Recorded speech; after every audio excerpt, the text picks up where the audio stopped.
7. This is a video of how I messed up my first custom top. Went to the hardware store to get a laminate roller. They did not have one, so bought a wheel, screwed it to a 2x4, worked good. Picked up the new DeWalt router, cordless, 20 volt with a 60 volt battery in it. Worked great. Definitely happy on that purchase. To get started, I cracked it here. This stuff is extremely brittle anywhere your cuts are. So when you cut this for size, leave a couple inches on both sides so that the router does the work. Next time I do it, I'm going to cut an arc in it all the way around here so that there's no corner that will snap. These ones were all cut 3 inches wide. Put them on there, router around them, makes it nice and flat. That's the first ones you use. I thought I would save time and lay out some strips on here and glue everything on there so that there's already glue on the countertop so it all goes smooth. Do not do that. Take your pieces, glue here, just that edge, and then this edge here. Glue the material, let it dry so it's not tacky, and then press it on. Obviously, keep it tight to the wall in the back. This 2x4 actually worked really good because you can see it's rounded off from pushing on there. That worked really, really good. Leverage, all that other stuff. You want to make sure there's no sawdust on the particle board here because it is very porous and you need a lot of glue for that. So once this part and this part's on, do this back edge and this edge here.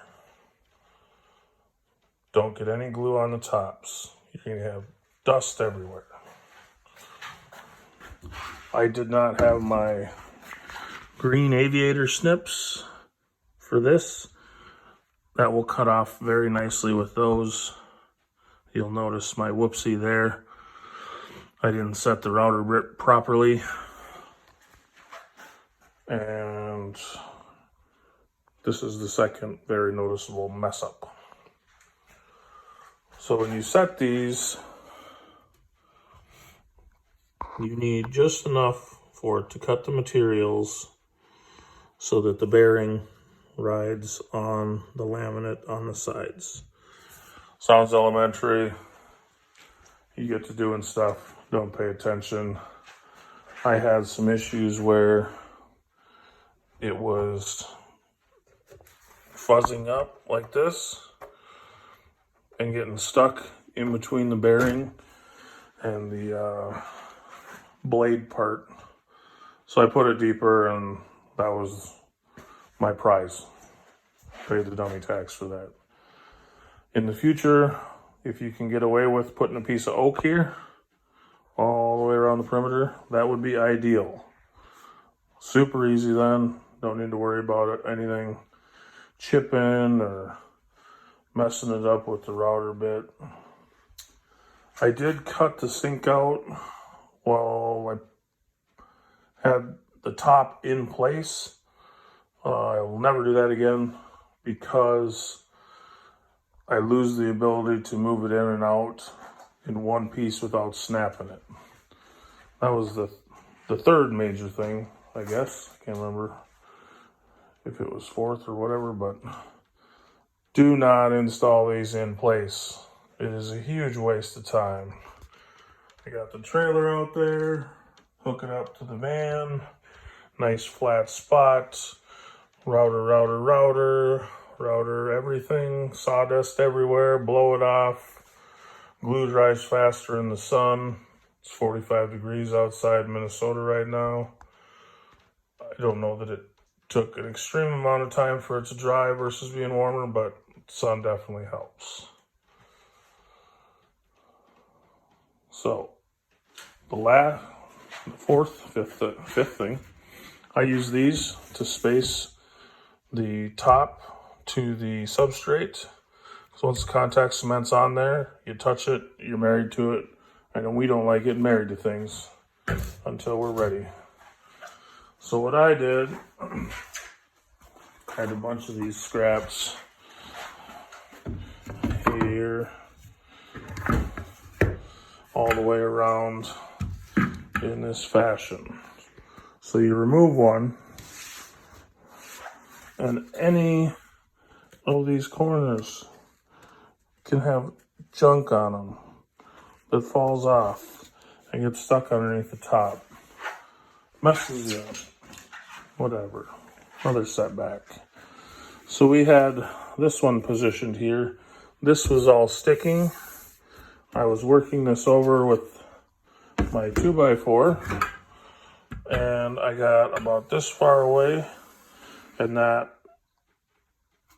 distance between there and there was sharp enough that the leading tip creased and cut the laminate. It did pretty much go away after some serious pushing down on it. Razor blade, I don't know if you can see that or not, but it's just noticeable.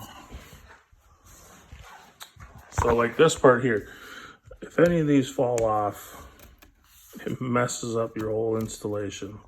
That little piece creates a huge divot that will forever be an issue. So spend the money on a dowel or use quality.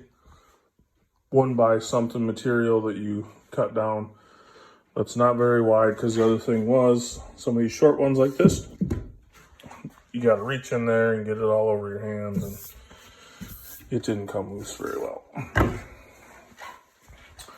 Other than that, it did go well. I'm pleased with what I learned. Laminate's only $100.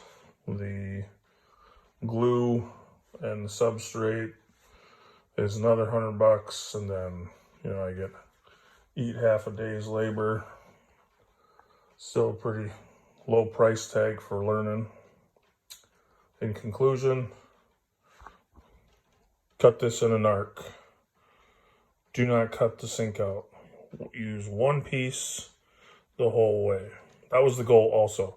I could have cut that there and put part of the scrap from this part and made a seam there, but at that point there's no reason to make a custom countertop, because then you have a seam in it, and then trying to make the seam look good, it's just a pain. So assemble it all outside. Use oak here if you can. Bring it inside, install it, be happy. I think that's it. Good luck.